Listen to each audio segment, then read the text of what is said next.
Hi there, welcome. I'm Esbjörn-Hargens, and I'm looking forward to sharing with you part of my journey and exploration of what might be called or considered integral spirituality.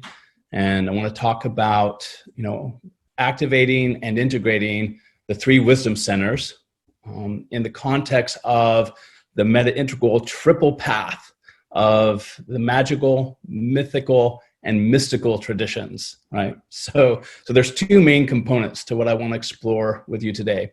One is this idea, this notion of the three wisdom centers, which in brief is the hara, or the belly center, the heart, and the head.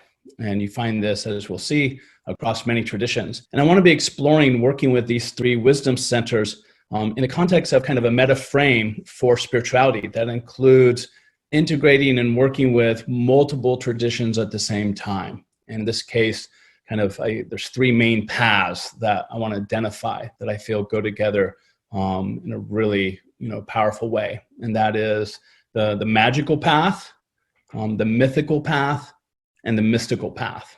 And I'll be sharing kind of what that is and what's similar and different to those three paths. But let me start with just saying a little bit about kind of the trans-lineage challenge and opportunity. Because in today's world, we have the great fortune of just having so many of the world's wisdom traditions and lineages available to us, especially for those that live in California, Northern California in particular, around San Francisco area, such as myself. Any given weekend, you could go to, any number of retreats, within, lots and lots of different traditions. So there's this unprecedented access to contemplative paths, somatic paths, heartfelt, bhakti-like paths, jnana, mental, intellectual, spiritual paths, just so many choices and opportunities. And so it kind of can easily devolve into kind of a postmodern smorgasbord of, lots of choices and just dabbling in a bunch of things here and there and not really going very deep in any one path, right? So how do we as kind of postmodern integral practitioners navigate this? And Bruce Alderman has written a number of articles on how to think about this, how to approach this. I highly recommend his work. It's been very inspiring to me to read and engage, his thinking around these topics. So Bruce, I'm hoping you'll post some of that material for folks so that they can get some access to it. So you often have this dynamic where, teachers within a tradition will in one way or another say you have to choose. You can't be involved in more than one tradition. So there's kind of like the spiritual monogamy that's expected.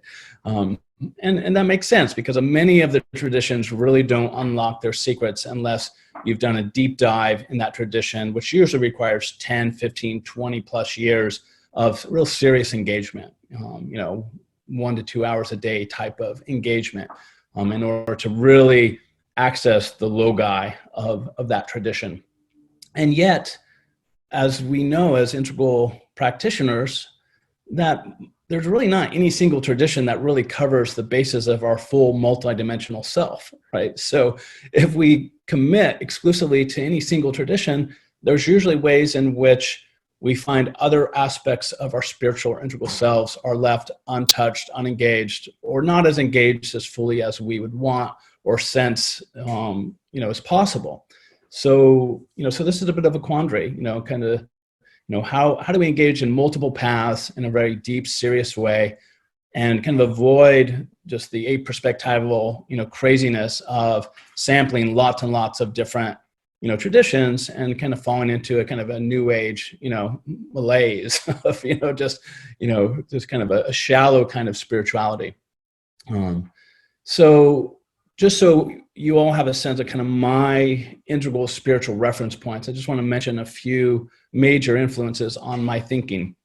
I'm not going to go into philosophy behind these individuals, can leave that for another time, but at least it'll give you a sense of kind of what's been very influential for me. So obviously there's Ken Wilber's work with States and Stages, his new work, more recent work on Religion of Tomorrow, I find very inspiring.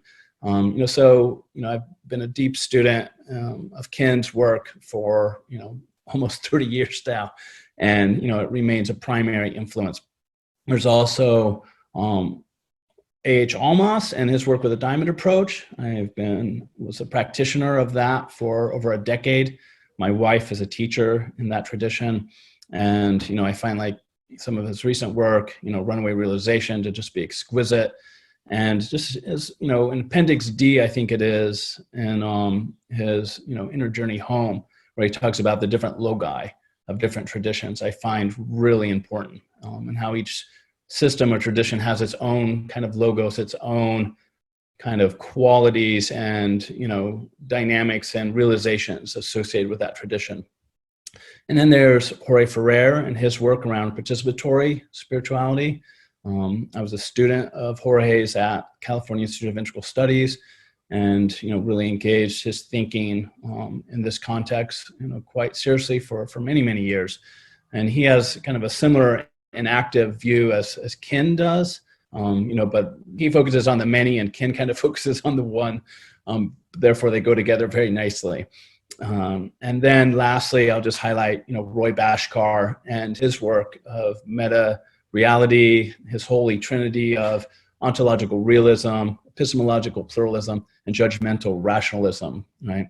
So these have been major, influences in my thinking around trans-lineage engagement, kind of what is, an approach to spirituality and serious practice that can really meet me in my fullness. Now let me share a little bit about the triple path that I'm on. I started out with what I would call, the mystical path, and then I went into the magical path and then the mythical path. So, the mystical path for me has been a real serious, deep engagement with Tibetan Buddhism and the diamond approach, right? And so these are two, widely available systems of practice that really, deal with, the kind of the, gross, subtle, and causal dimensions, but, really are quite exquisite with the causal and non-dual in kind of the, upper chakra aspects of embodied being. And, so for the longest time, those were my two main traditions, and both my wife and I were very serious practitioners in that, with me doing, if I added up all the weekend and week-long retreats or 10-day retreats I was doing in a given year, it was usually between 1 and 2 months of time spent in formal retreat throughout the year between those two paths. Then my first daughter was born, Tatiana. And with that, after about a year or so of dragging her to retreats and that not working so well, it was fine for us, but it wasn't so fine for many of the practitioners at the retreat to have a young, 1-year-old running around. And so my kind of formal practice fell away. And so, there was kind of a spiritual void, if you will.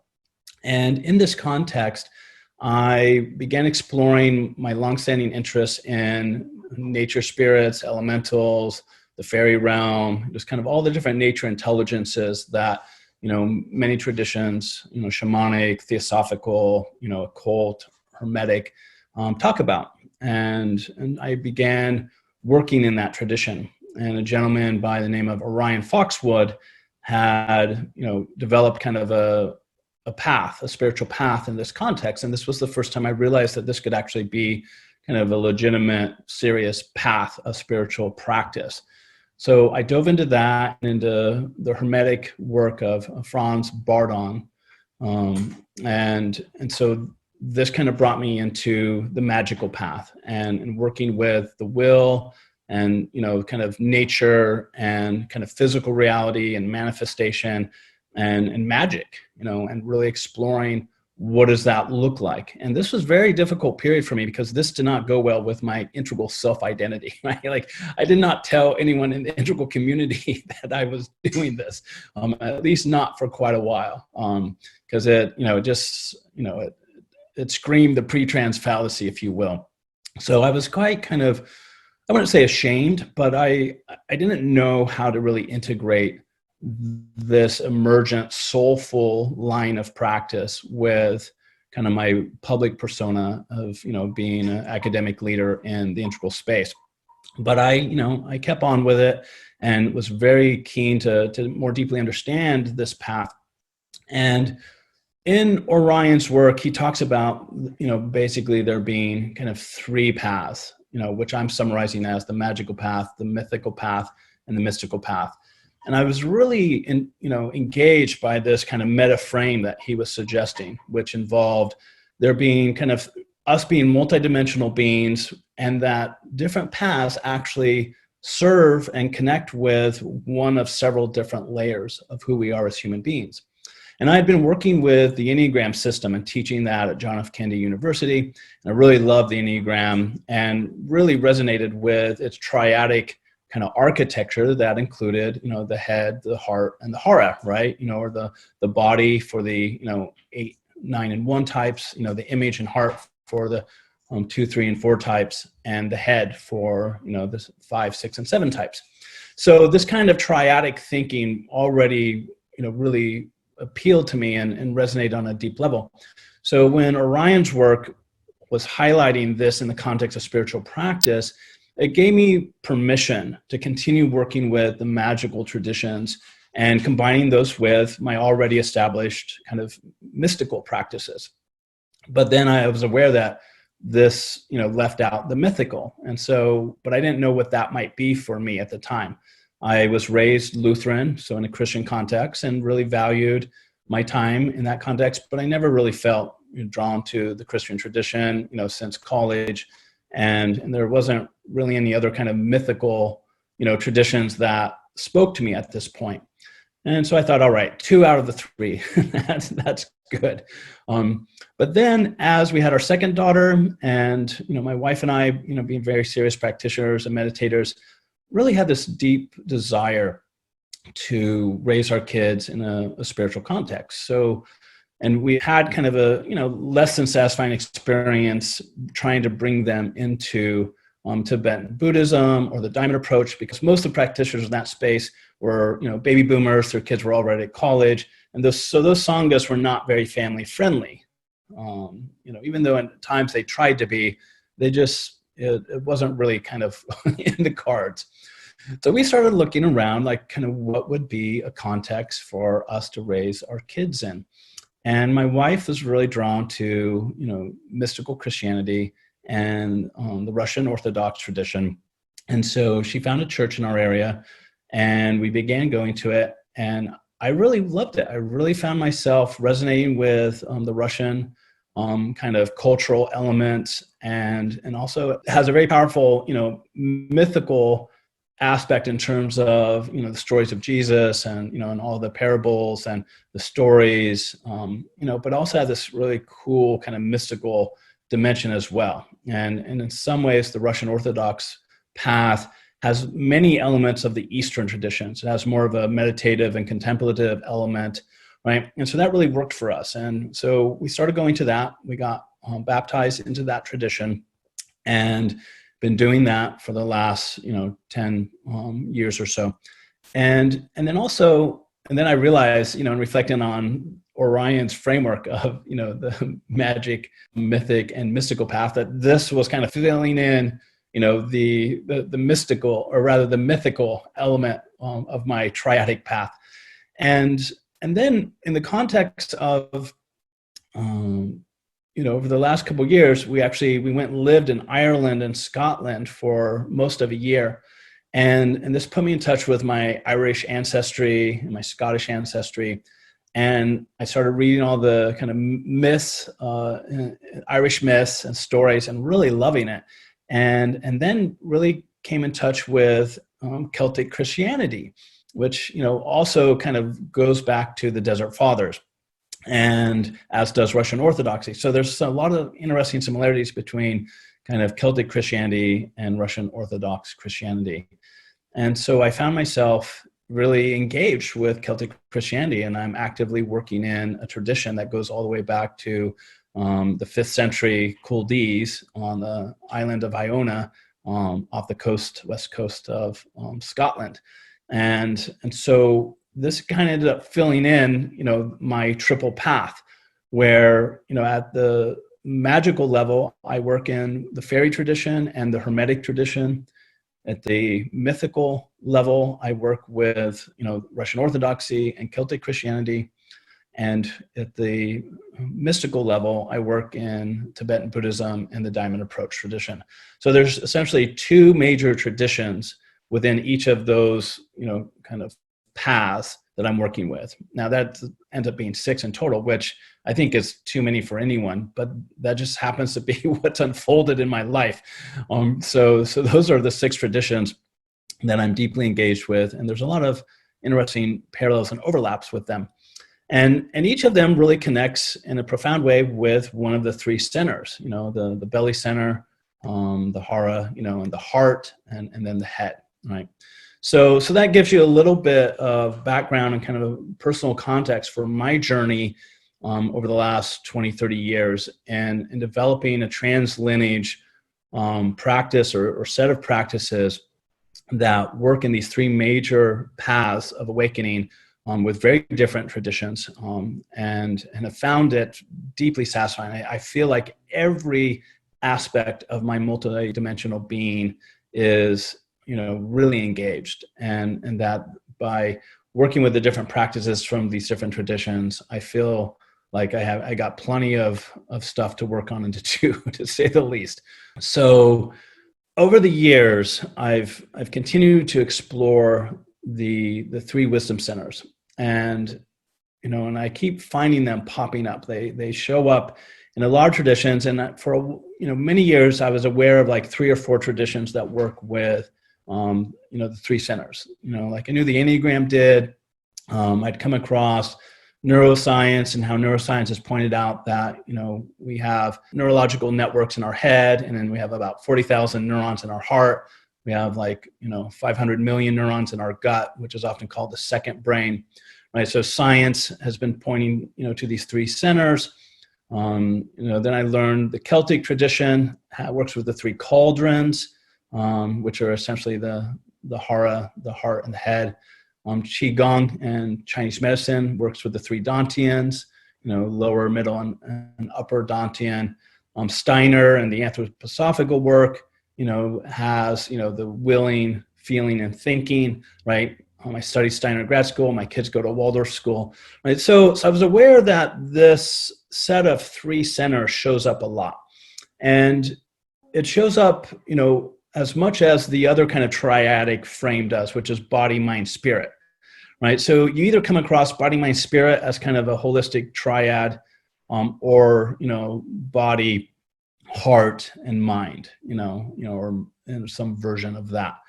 So those are the 2 most common. They actually fit together, where you get, body, heart, head, soul, and then spirit, right? But anyway, so we're getting ahead of ourselves. Over the last couple of years, I started getting more serious about tracking down the traditions that worked with the 3 centers. And to date, I've identified 16 or 17 different traditions around the planet, and across different time scales. So we have shamanic traditions that work with the 3 centers. We have, many of the traditional, kind of big religions that do. We have postmodern, New Age. We have occult. We just pretty much, you find traditions across the full range of categories of different types of traditions that work with these 3 wisdom centers. And you find them in East and West. You find them in ancient and contemporary. You find scientific approaches and spiritual approaches. So I really started to get just blown away that, wow, this meta frame of, hara, heart, and head is showing up everywhere. And it's kind of like this really cool thing that's kind of hiding in plain sight, because people often don't think much about this triadic combination. I mean, we recognize its value, its importance. We might like working with aspects of it in a certain tradition, but it doesn't often go beyond that. But the more I started seeing how many traditions work with it, I felt like, oh my gosh, there's something else going on here. Like there's a deeper structure here than I realized, right? So let me just give you a quick kind of overview of some of the traditions. I've mentioned a few of them, but I'll kind of give you the list now, right? So there's the Enneagram and Gurdjieff's work. the three paths of awakening and the three centers of intelligence. I mentioned Taoism's three Dantians, the neuroscientists' three neurological brains, Steiner's threefoldedness, the Celtic traditions, three cauldrons. Sri Aurobindo, interestingly, has three planes, physical, vital, and mental, which fits into this. Even going back to Plato, he has a tripartite soul, right, which was the appetitive, spirited, and rational, which is the same three we're talking about. You find this in theosophy, you find this in U theory, right, with their three instruments of open will, open heart, open mind, right? You even find it in alchemy, in the Western alchemical traditions, right? The tria prima, right? Cool Latin phrase, meaning the primary three, right? Which is sulfur, mercury, and salt, which link up with the belly center, the heart center, and the head center, right? So, and then in Sufi, you have three centers, Path, Oath, and Koth. In the diamond approach, we work with the Koth, which is the hara center, same as the Dantian or the, so there's a lot of different words for these same things. You find this in Andean shamanism. So in South America, they have this notion of three powers. And you also find it in Gnosticism's notion of triple power. And there's a handful of other traditions, but I think this is enough to give you a sense that this is a pervasive, deep structure that is showing up across time and space.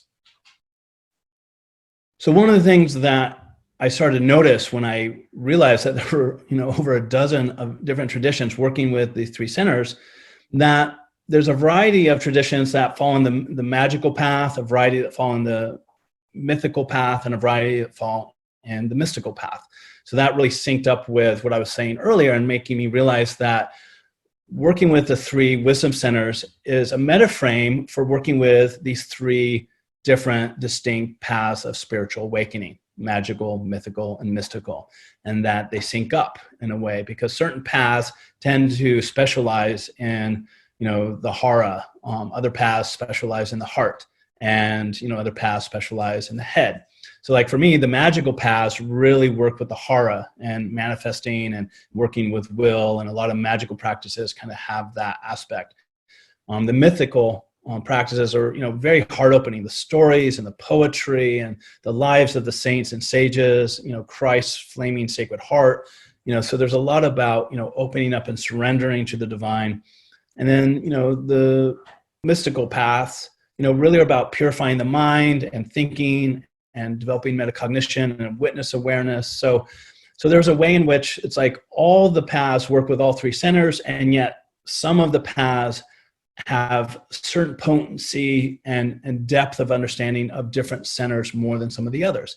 But that when you combine them, like in the way that I have in my own kind of unfolding organic way, that you get a really rich, integrated way of working with your multidimensionality.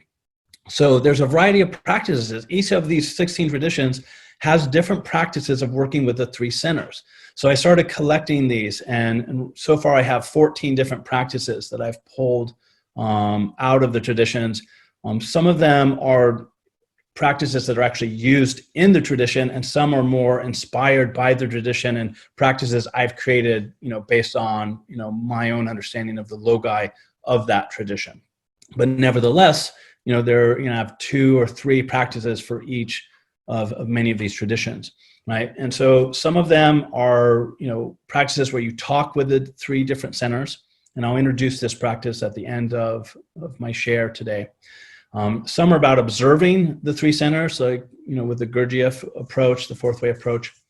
Taoism works with breath and movement to activate and work with the 3 centers. The neuroscience work works with coherence, creating coherence, kind of like the heart math work is part of this, developing coherence between the 3 centers. And Rudolf Steiner has identified 4 distinct senses that are linked to each of the 3 centers, right? So we often think of the 5 senses, our sensorial modes of getting information about the world around us. Well, Steiner has a map of 12 senses. In fact, over the last 10 years or so, a lot of science has validated those additional senses. So if you actually look at the scientific literature, it's kind of old school to just say there's 5. There's usually between 10 and 20 different senses that are presented in, the scientific literature, kind of the biophysical, literature around this topic. And Steiner has 12 of those. And so there's 4 for each of the centers. So there's 4 unique ways each of the centers perceives the world around us, right? And for him, one set of the senses is about perceiving the self, and that's the belly center. The heart senses are about perceiving others, right? And the head senses are about perceiving the world. So here again, you have basically an I, we, it type of triadic structure.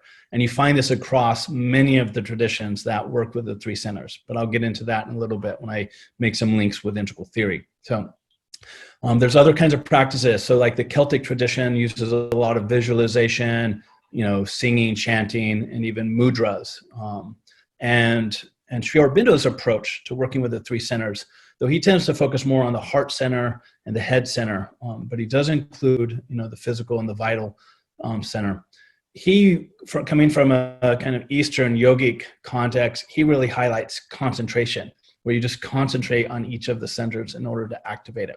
And some of the other traditions do this as well, right? The diamond approach has the 3 centers, and they use concentration to activate the Koth center, which is one of the primary practices you begin with in that path. And that's the Koth is the Sufi word for hara, which is a Japanese word, right? So now let me just kind of make some links with integral theory, for those of you familiar with Ken Wilber's work and so forth. There's many ways in which these 3 centers basically link with all the main elements of integral theory. It links with the quadrants because you basically have first, second, and third person. The hara is the first person, the heart is second person, connecting with others, and then the mind is the third person. So at a horizontal level, this is the quadrants. This is also a vertical level, right? We grow and develop through first, second, and then third person perspectives, right? So there's another way in which first, second, and third person has both kind of a horizontal way of understanding it and then also a vertical way. And I find this true here as well. This also connects with gross, subtle, and causal, so it connects with states. The hara is often connected with the gross physical body and then like kind of the bit of the etheric body. The heart is more the subtle energies, and then the mind or the head is the causal energies. So hara, heart, and head represents the spectrum of states that we can occupy. Then, as I mentioned, this lines up with the Enneagram system, so it also lines up with typologies and types, right? So there's some people who are more body types, some people are more heart types, some people are more head types. And I was very intrigued when I dove into Sri Aurobindo's work around this, his 3 planes of the physical, the vital, and the mental. He basically, as many of these traditions do, basically divides each of those into 3, where you fold the 3 centers back into each center so that each center has all 3 centers. So the hara center has a head, heart, and hara dimension. The heart center has a head, heart, and hara dimension, and so forth, right? So a lot of these traditions that I've been mentioning have this 9-foldedness. You find it in the Celtic tradition, you find it in Steiner's work, you find it in Aurobindo's, you find it in the Enneagram, right? This recognition that we are kind of 9-folded beings. And many of the traditions, Enneagram is an obvious one, but also Aurobindo's work identifies each of these with personalities. And so Aurobindo has this whole personality system that basically lines up with the Enneagram in a very remarkable one-to-one way, right? So all of this is basically pointing to the fact that different people get more connected to or identified with any one of these 9 possible permutations of differentiated being, right? And then our path of awakening is to disidentify with any one of those exclusive kind of orientations and activating and integrating, as many as possible of the others. And many of these traditions basically talk about all 9, right? That the path of awakening is connecting with all 9 different aspects of yourself. Aurobindo does this, Steiner does this, Enneagram does this, right? So the other way in which the 3 centers connect with integral theory is essentially in terms of integral life practice, right? With the body connecting to the hara, shadow connecting to the heart, mind, connecting to the head, and spirit connecting to what I call halo, right? And this is the fourth center above the head, where the higher self resides. And different traditions have different words for that. But many of these three center traditions I've been talking about, some of them talk about essentially a fourth center that occurs above the head. And in some systems, this is called the eighth chakra. And many of the traditions talk about once you activate and integrate the three wisdom centers, what I'm calling the three wisdom centers, head, heart, and hara, that then you're able to connect with and activate the fourth center, what I'm calling the halo, right? Because it's, in a way, it's when that activates that, you get the light coming from, behind the head, in a sense. And, you see this in the iconography within Russian Orthodox churches and so forth. So the last way this connects with integral theory is the three faces of the divine, or three faces of God, right? And again, it's like as you activate and work with these three faces, then the unique self or the soul is this fourth wisdom center, right? And, Bruce, in some of his writings, has talked about John Tatamilil's triune mode of being, relation, and contingency, right? So that kind of theological approach is very similar to what I'm talking about here. So you find this triadic, kind of mapping over and over again, right? So I want to say now a few things about kind of the meta elements that I've, in doing a deep study of the three wisdom centers across these three major paths of awakening. What have been some of the core elements that seem to show up across the traditions? So I want to start with subtle anatomy, because there's four major components to our subtle anatomy. And, some people have identified more than that, but, at least there's these four. There's our auras, there's our channels or meridians, there's our chakras or energy vortexes, and then there's the centers, which are the energy containers. Now, with auras, there's a lot of consistency. Some systems say there's, anywhere from 3 to 12, right? Which is basically the different subtle bodies. With meridians, you have a variety of differences between Chinese and Tibetan and, shamanic traditions. And sometimes they will identify the same meridians across their systems, but there's a lot of variation. And same with chakras, right? If you look at Cindy Dale's work on the subtle body and all the different chakra traditions, it's a bit of a misnomer that we only have 7, right? That's kind of the way the Western tradition has kind of colonized, if you will, the Eastern Indian tradition, and kind of reified the idea that there's just 7. Some traditions have 12, some have 5, like the Tibetan tradition has 5. So different systems have different numbers of chakras, and sometimes they line up with each other, sometimes they don't.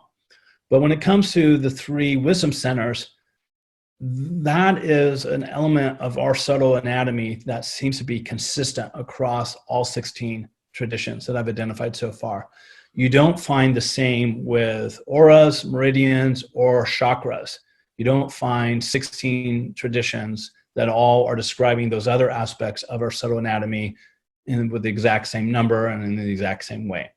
So there's something about the energy centers, three wisdom centers, that seems to be a deeper structure that's more constant across more traditions than many of the others.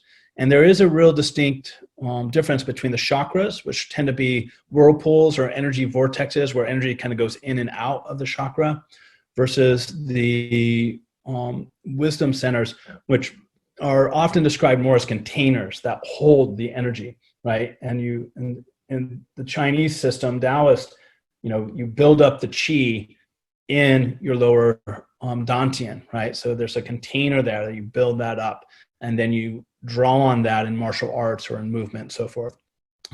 Similarly, in the Celtic tradition, they talk about the cauldrons, right? So another image of, this container, right? And you have 3 cauldrons. You have one in the belly, one in the heart, and one in the head. In the Celtic tradition, there's a process of activating each cauldron and tipping it right side up so it can contain the elixir. It can contain the ambrosia, and the divine essence that gets cultivated energetically, the elixir. So this imagery is very potent, and it helps distinguish the 3 centers from the chakras. though some systems will equate them, but across the board, they really seem to be identified as different, right? And they're always located in the same specific spot, right? So the hara is described as being, 2, sometimes 3 finger widths below the navel, and then 2 or 3 inside to, the belly area. And you find this same location described in shamanic traditions, Western and Eastern traditions, right? And in a way that doesn't seem that there necessarily was cross-cultural influence. Rather, it seems, based on my research, that they've just discovered where this is, and they're just giving an exact location, right? So there is some kind of ontology here, if you will. And sometimes hara is used to also include hands or the physical body, but more often it's used to refer more to the energetic center, kind of in the lower abdomen. The other thing is that pretty much all the 16 traditions that I have been researching that work with the 3 wisdom centers, all of them really point to these 3 wisdom centers as the foundation to the spiritual path and process. And that's the starting point. You have to work with each 3, activate them, purify them, clarify them, and integrate them. And that process is basically the first stage of one's spiritual process. In fact, in Aurobindo's, integral yoga, he talks about the triple transformation. What I just described is the first of those 3 transformations, right? And so this comes up a lot, where not only do these different traditions include these different centers, but they understand them as having essentially the same function. That this is about activating these different energies and integrating them, becoming an integral human being, and then from there you can move into the depths of the spiritual path. But first, you kind of have to lay the foundation, which is the profound integration of these 9 dimensions of oneself, right? So for me, this was very powerful to really start to get this, not just on a theoretical level, but in terms of the traditions and in terms of the practices that I've identified or created in the context of those traditions, right? So, there's just this whole kind of integral spirituality that's just waiting to be more fully developed by working with these 3 centers. And for me, in the context of the 3 paths of, the magical, the mythical, and the mystical. I don't know how you could get more integral than that, right? So to me, this is a very cool approach to integral spirituality, and one that I'm excited to share with you. So I already mentioned that, one of the other aspects that's striking about this, kind of the meta frame of this, is how the 3 centers shows up in ancient and contemporary approaches, Eastern and Western approaches, spiritual and scientific approaches, and shamanic and classical traditions, right? So again, it highlights that these 3 centers are not just found in the East. They're not just found in the West. They're not just found in old ancient traditions. They're not just found in the shamanic traditions, or they're only in the classical, they're everywhere. They're in all the traditions, right? All the different kinds and categories of traditions we can think of. At this point, my sense is there's at least 1 to 5 that have worked with and include the 3 wisdom centers as a primary mode of spiritual development and transformation. So, they're the starting point for spiritual transformation. So this is another kind of meta theme that runs across that I've been talking about. And, different systems emphasize different starting points. So some talk about starting with the hara, the dantian or the belly center. Some really focus on the heart and working with the heart, right? Some will go from the heart to the hara to the head. Some will go from the heart to the head to the heart to the hara, right? Some will start at the hara and go to the heart and then go to the head, right? So there's all kinds of different sequences and combinations of working with the 3 centers that different traditions have developed. And I find this really fascinating to study and explore, and different practices that work with different sequences, because these are different loci. These are different unique understandings of qualities that are cultivated by working with those sequences, right? And because each tradition is true but partial, the sequences they've landed on and they emphasize are not the only sequences. So you can learn about other aspects and qualities of the head, heart, hara by working with the other traditions and the other sequences that they work with. I've talked a little bit about the 9-foldedness, kind of this 3x3 matrix. So that shows up across very different traditions. And I don't have time to go into this here, but another thing about these 3 centers is they connect with different subtle bodies. They connect with different souls. There's a lot of traditions that talk about having 3 souls, which basically link up with the 3 centers, and also how there's different worlds or realms that each of these centers give us access to, similar to how our subtle bodies give us access to different subtle realities. And they're connected to different body parts.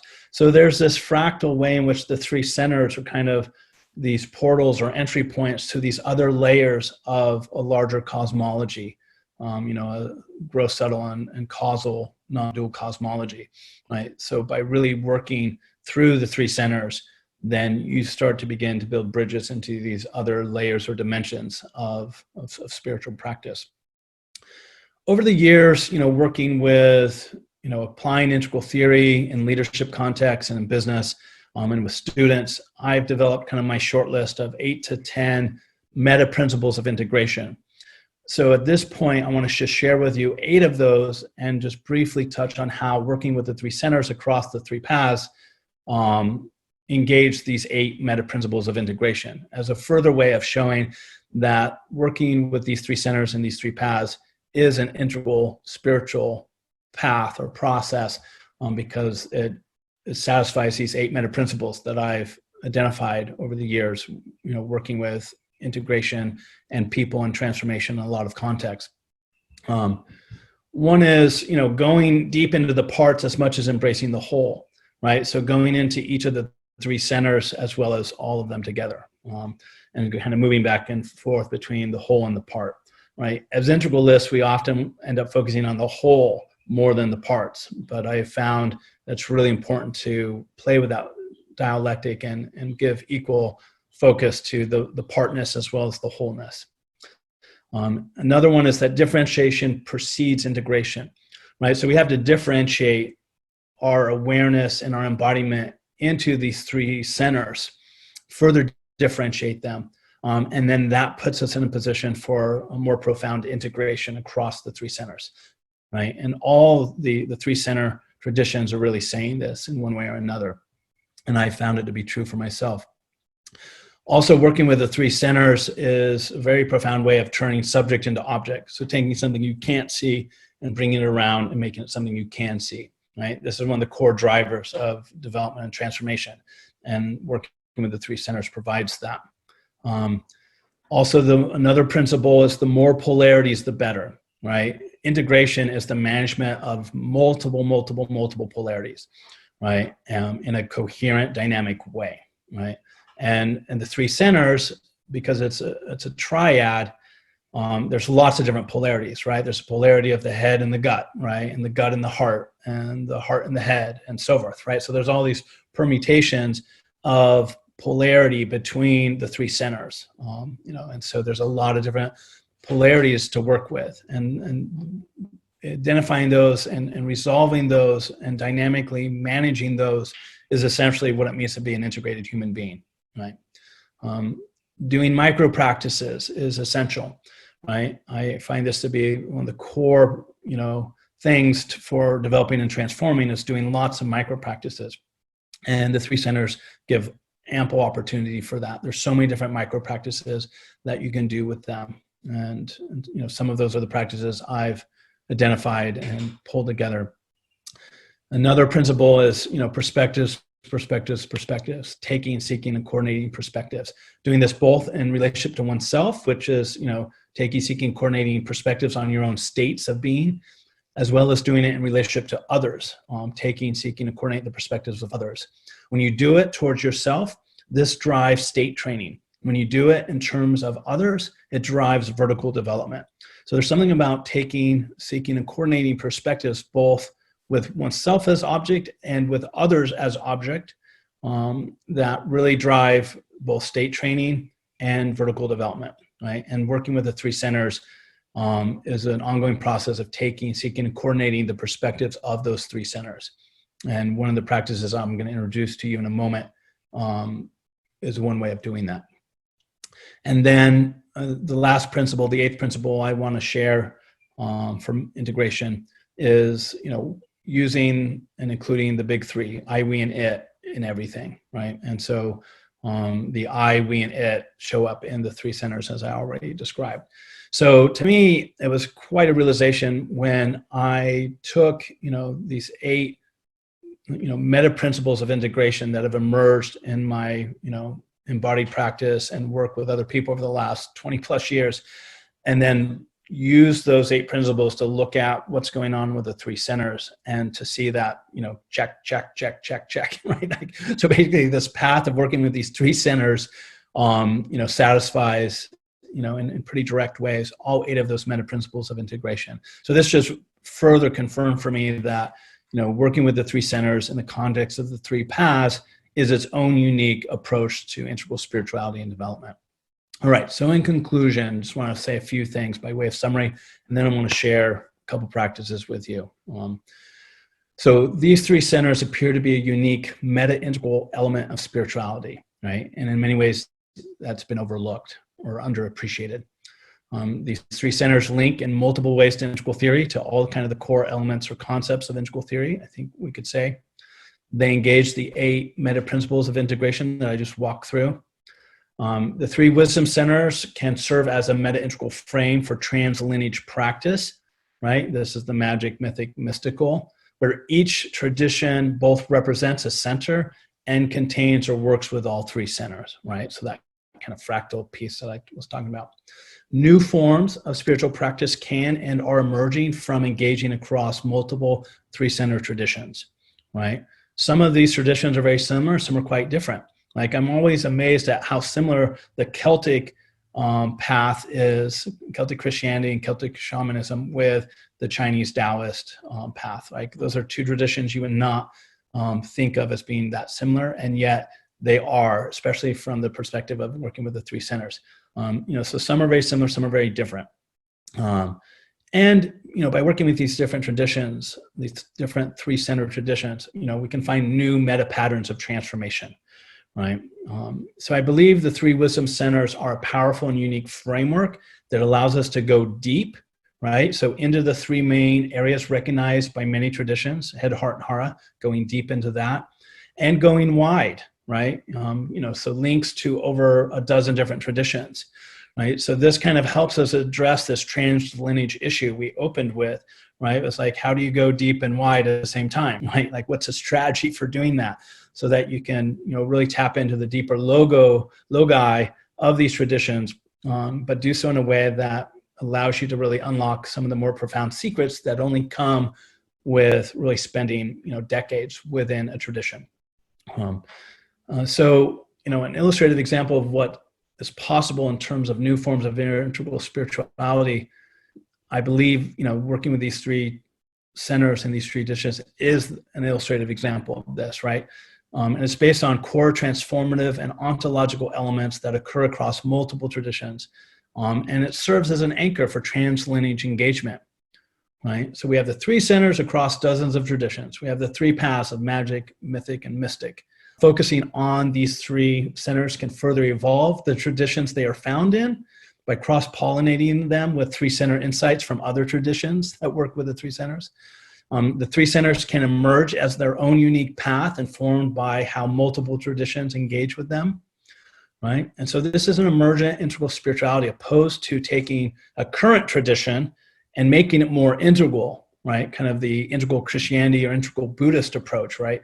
Where we kind of take a tradition that's in place and then we kind of apply the meta lenses of integral theory to that tradition to make that tradition more integral. This is a different approach to integral spirituality. This is an emergent approach that's finding an integral spirituality by basically creating a new path that integrates and draws on some deep core elements that show up across multiple paths and seems to be foundational to our own integral process. So, it's a solution to the trans-lineage postmodern challenge by allowing us to go wide many traditions and go deep, working with one core element that is foundational to most of those traditions. All right, so that's what I wanted to share with you today. Now I want to just introduce you to a couple practices, right? Because it feels important to not just give you the head download, but also give you something to work with your heart and your body, right? So the first one is what I call wisdom inquiry, and this is something that I developed myself, but I've seen other traditions having a similar version of it, right? And I'm not going to do the practice with you now. I'm just going to describe it, but you can pause the recording and do these pieces, right? So that would be one way to do it as I go, or if you want to just listen to it, then you can do it on your own whenever you want. And then for the last one, I'll actually do a meditation. So there's just like 4 or 5 steps to this practice.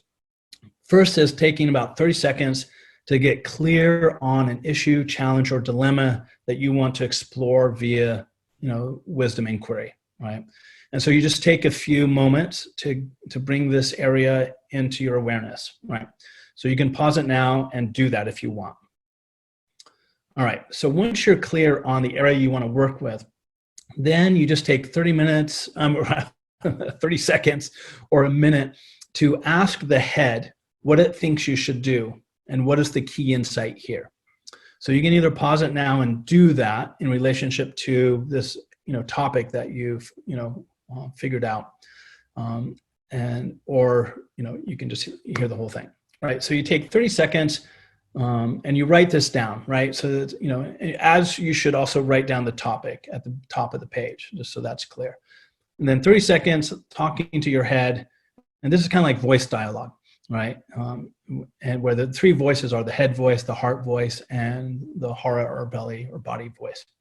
So you just ask the head, what should I do? Or what are your thoughts on this issue? And you jot that down. Then you do that 30 seconds for the heart. What does the heart feel you should do? Or what does it feel about this situation? And what are the key intuitions that the heart has for you? So you can pause it now if you want.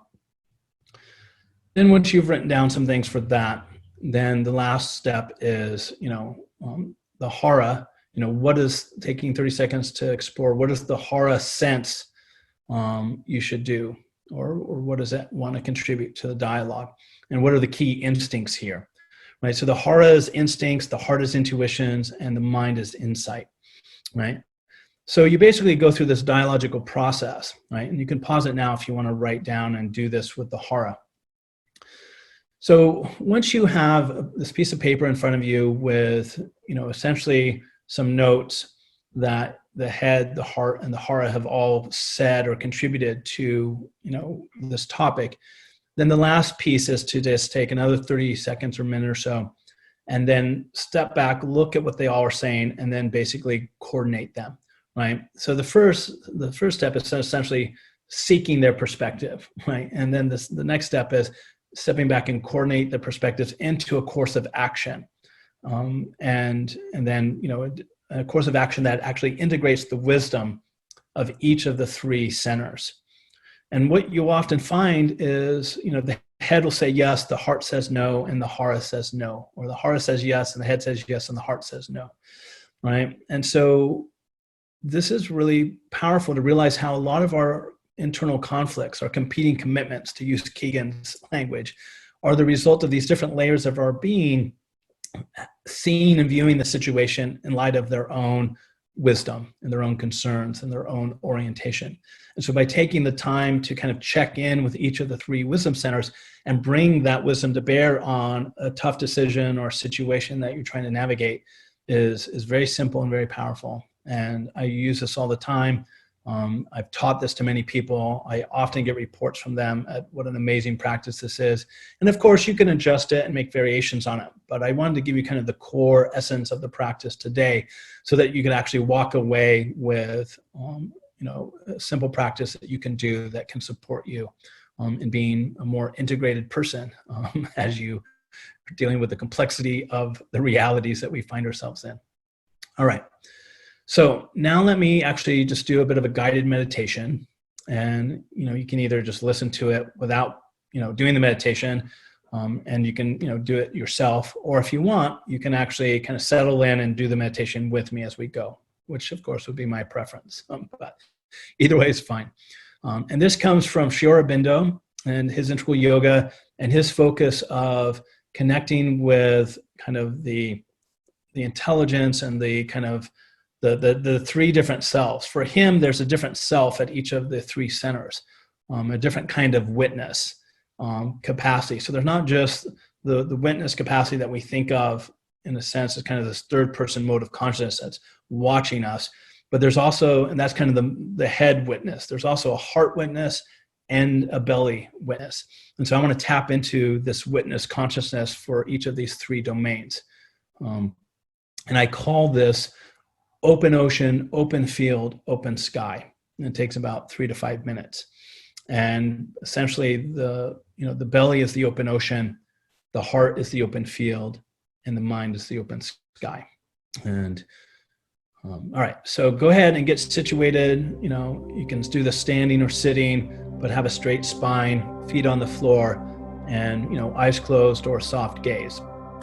And so take 3 deep breaths, 1 for each center. Right, so take 1 deep breath with me for the belly center. Another deep breath for the heart center.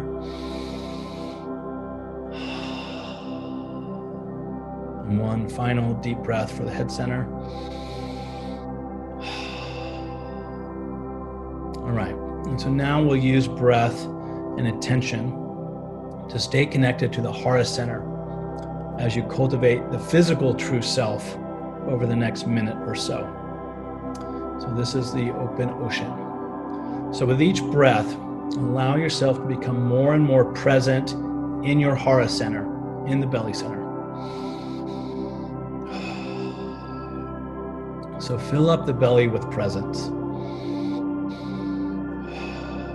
with each breath. And then as the belly fills up with presence,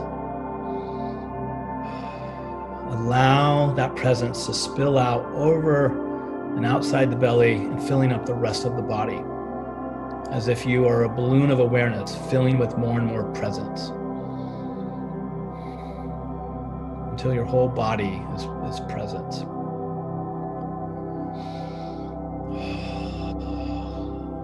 And so now that your whole body is close to or full of presence, imagine you are looking out across a vast ocean on all sides that's deep, calm, and completely still. Feel the depth and the equanimity of your own hara center as it reflects the depth and calmness of the open ocean around you. So we're using the visualization of the open ocean as an external reflection of our own internal, quiet, still presence. So continue to breathe into your hara center, cultivating stillness and presence, an open, deep ocean that contains all.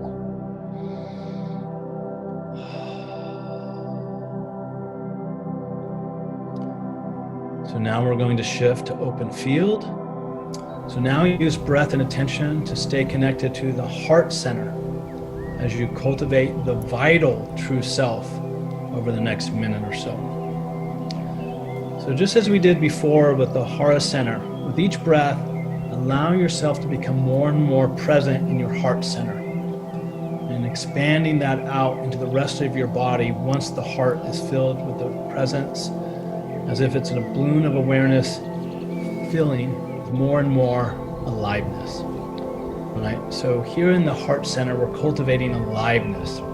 Right? So filling the heart with aliveness, allowing that aliveness to spill out throughout and occupy the rest of the body, so that our whole body, our whole interior experience is just buzzing and vibrating with aliveness. And as you're doing this, as you're breathing and cultivating and expanding this aliveness, imagine you're looking out across an open, vast field on all sides that's full of flowers, grasses, insects buzzing, birds chirping and flying around. There's all kinds of colors and smells mixing together, sounds.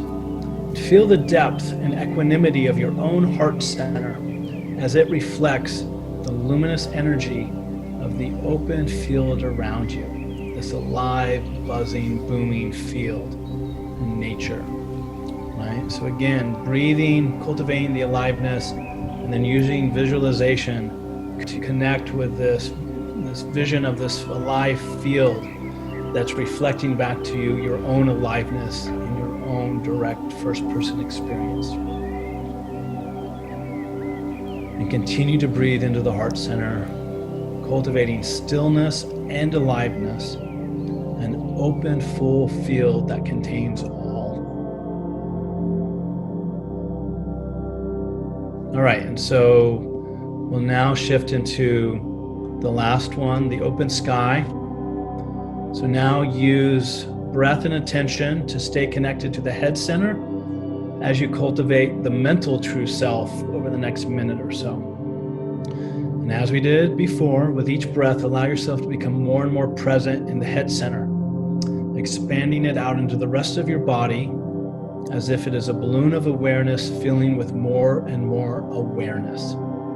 So in the hara, we had presence. In the heart, we had aliveness. And here, we just have pure awareness.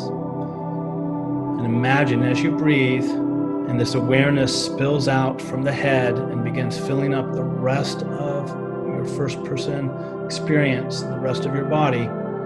Imagine you're looking up at a vast open sky on all sides, as if you're on a mountaintop, and there's nothing but blue sky everywhere you look. Feel the depth and equanimity of your own head center as it reflects the vast vista of the open sky around you, right? So again, with the external sky, blue sky, no clouds, reflecting back to you this pure awareness in your own mind that's distributed throughout your entire body. So continue to breathe into your head center, cultivating the stillness and awareness, an open, empty sky that contains all, right? And so now to complete the meditation, let's take 3 final breaths, 1 for each center, and then you can open your eyes. So we'll start with the head center, then the heart center, and then the hara center.